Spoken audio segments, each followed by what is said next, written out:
শ্রমিকের উপরে এমন কোনো কাজ দিয়ে দেওয়া হয়, এমন কোনো কাজ দেওয়া হয় যেটি তার সাধ্যের বাহিরে চলে যায়, অথবা তার শর্তের আওতার মধ্যে নয় এমন কোনো কাজ দেয়, কিংবা এমন কোনো কাজ চাপিয়ে দেয় যা করলে ভবিষ্যতে তার শারীরিক অথবা মানসিক কোনো ক্ষতি হতে পারে, সে অসুস্থ হয়ে যেতে পারে, তার কোনো অঙ্গহানি হতে পারে, এমন কাজ সে না করে সে কাজ প্রত্যাখ্যান করার তার অধিকার ইসলাম দিয়েছে।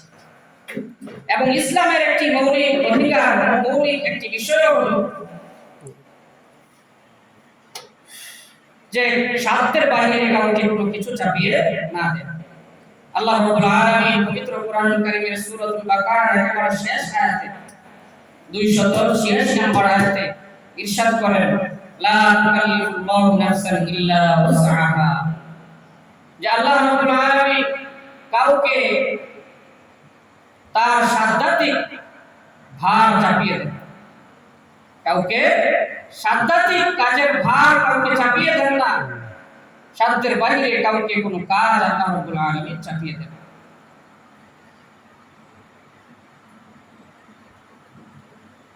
এজন্য ইসলাম এই অধিকার দিয়েছে যে সাধ্যের বাইরে যদি তার উপর কোনো কাজ আসে মালিক পক্ষ থেকে, তাহলে সে কাজ না করে প্রত্যাখ্যান করার সে অনুমতি তার আছে, সে অধিকার তার আছে।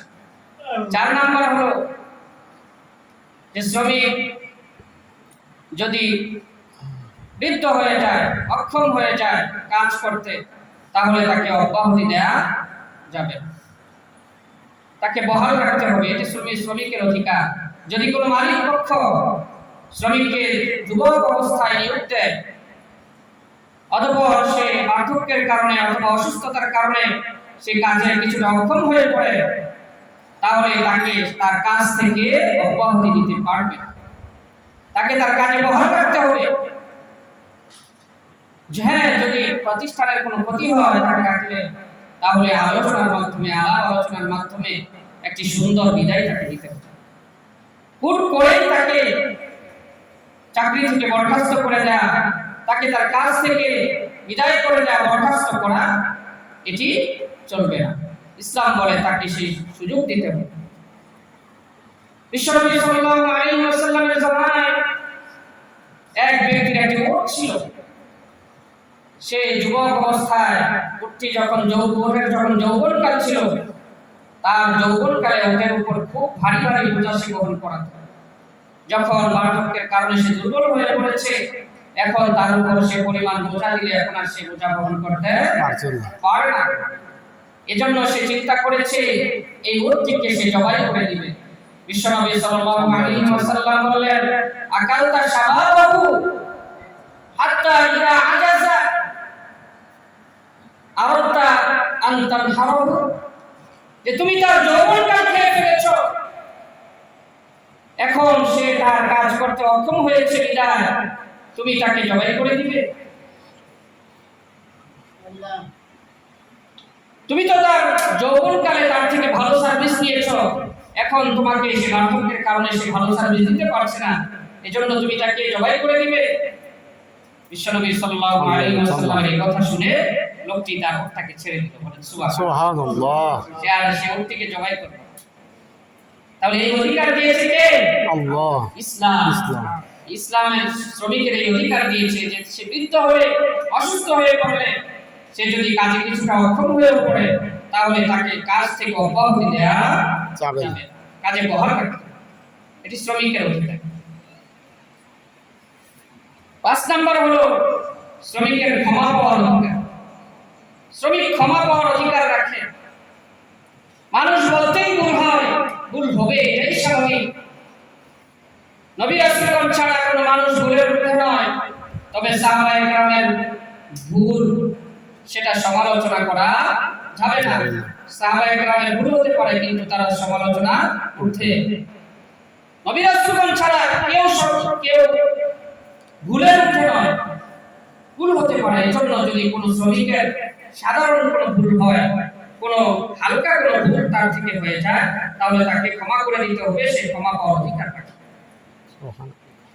হযরত ইবনে ওমর রাদিয়াল্লাহু তাআলা থেকে বর্ণিত হাদিস, তিনি বলেন, আন্না রাজুলান আতা রাসূলুল্লাহ সাল্লাল্লাহু আলাইহি ওয়াসাল্লাম ফাকালা ইয়া রাসূলুল্লাহ ইন্না লি খাদিমান ইউসিউ ওয়া ইয়াফলিম আফা আদরিবুহু। হযরত ইবনে ওমর বলেন, ইয়া রাসূলুল্লাহ, আমার একটা খাদেম আছে, আমার একটা কর্মচারী আছে যে আমাকে কষ্ট দেয়, আমার প্রতি জুলুম করে, সে আমার কথা শুনে না। আফা আদরিবুহু, আমি কি তাকে প্রহার করতে পারি? আমি কি তাকে আঘাত করতে পারি? আমি কি তাকে মারতে পারি? فقال رسول الله صلى الله عليه وسلم لا تعفو عنه كل يوم 70 مرة। না, তুমি তাকে মারতে পারো না। সে যদি দৈনিক 70 বার অপরাধ করে তাহলে 70 বার তুমি তাকে ক্ষমা করো। সুবহানাল্লাহ। তুমি তাকে মারতে পারবে না, 70 বার তুমি তোমার শ্রমিককে ক্ষমা করো। তাহলে শ্রমিক হালকা সাধারণ যদি কোনো অপরাধ হয় তাহলে সে ক্ষমা পাওয়ার অধিকার রাখে। এটা কে দিয়েছে? ইসলাম দিয়েছে। মানব রচিত কোনো সভ্যতা, কোনো কালচার, কোনো রীতিনীতি এই অধিকার শ্রমিককে দিতে পারে না। আমরা দেখি কর্মচারীদেরকে, শ্রমিকদেরকে সামান্য একটু ভুল হলেই তাদেরকে কি পরিমাণে লজ্জা দেয়, অপমান করে এবং এমনকি তাদের উপর হাত ওঠায়। আর ইসলাম বলে না, তারা সাধারণ ক্ষমা করলে, তারা অপরাধ করলে তারা ক্ষমা পাওয়ার উপযোগী, তাদেরকে ক্ষমা করতে হবে, সে অধিকার তাদের আছে। 6 নম্বর অধিকার হলো ধর্মকর্ম পালন করার অধিকার। শ্রমিক তার স্বীয় ধর্ম পালন করবে স্বাধীনভাবে, এই অধিকার ইসলাম দিয়েছে। এক্ষেত্রে কোনো বাধা দিতে পারবে না মালিক পক্ষ। যদি বাধা দেয় তাহলে আল্লাহ রাব্বুল আলামিনের ভাষায় সে কঠিন ভ্রষ্টতায়, চরম ভ্রষ্টতায় নিমজ্জিত। আল্লাহ রাব্বুল আলামিন সূরা ইব্রাহিমের 3 নম্বর আয়াতে ইরশাদ করেন, ইন্নাল লাযিনা ইয়াস্তাহিকুনাল হায়াতাদ দুনিয়া আলাল আখিরাতি ওয়া ইয়াসুদ্দুনা আন সাবিলিল্লাহি ওয়া ইয়াবগুনাহা ইওয়াজা উলাইকা ফি দালালিন বাঈদ। নিশ্চয়ই যারা আখিরাতের উপর পার্থিব জীবনকে প্রাধান্য দেয়, আখিরাতের উপর পার্থিব জীবনকে ভালোবাসে এবং যারা মানুষকে আল্লাহ তাআলার পথ থেকে বাধা দেয়, আল্লাহ তাআলার পথে প্রতিবন্ধক হয়ে দাঁড়ায় এবং তাতে বক্রতা সৃষ্টি করে, বাধা সৃষ্টি করে, উলাইকা ফি দালালিন বাঈদ, তারা সুস্পষ্ট গোমরাহির মধ্যে নিপতিত রয়েছে। নাউযুবিল্লাহি মিন যালিক। এজন্য যদি মুসলমান শ্রমিক হয়, তারা তাদের নামাজ, ফরজ যে ইবাদতগুলো আছে সেগুলো পালন করার জন্য মালিক পক্ষ তাকে সেই সুযোগ দিতে হবে, সেই সময় দিতে হবে। যদি না দেয়, ইসলাম বলে, ইসলামী যে আইন আছে সেই আইন বলে সেই মালিকের বিরুদ্ধে আদালতে মামলা করতে পারবে, বিচার দায়ের করতে পারবে। মানব রচিত এই বিধান কি এই সুযোগ দিবে? দিবে না, তাকে আরো গ্রেফতার করবে। তো ইসলাম এভাবে অনেক এরকম একাধিক, আরো বললে আরো বহু বলা যাবে যে ইসলাম শ্রমিকের অধিকার ও মর্যাদা প্রতিষ্ঠা করেছে, নিশ্চিত করেছে, যেটা পশ্চিমা এই সমস্ত কালচার, রীতিনীতি কখনোই করতে পারে। সম্মানিত উপস্থিতি, আমার সর্বশেষ কথা হলো যে শ্রমের মর্যাদা ও শ্রমিকের অধিকার প্রতিষ্ঠা করা, আদায় করা, মালিক পক্ষের নির্যাতন থেকে শ্রমিককে চিরতরে মুক্ত করা, এটা কখনোই সম্ভব হবে না ইসলামী শ্রমনীতি বাস্তবায়ন করা ছাড়া। এজন্য প্রয়োজন কি? ইসলামী শ্রমনীতি বাস্তবায়ন। ইসলামী শ্রমনীতি বাস্তবায়নের কোনো বিকল্প নাই।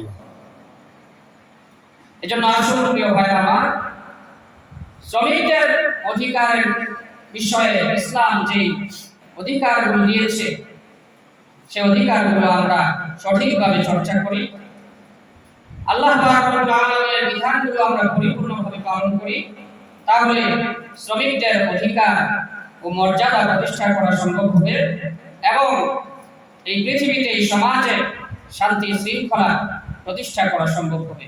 আল্লাহ রাব্বুল আলামিন আমাদের সেই তৌফিক দান করুন। আমিন। ওয়া আখিরু দাওয়ানা আলহামদুলিল্লাহি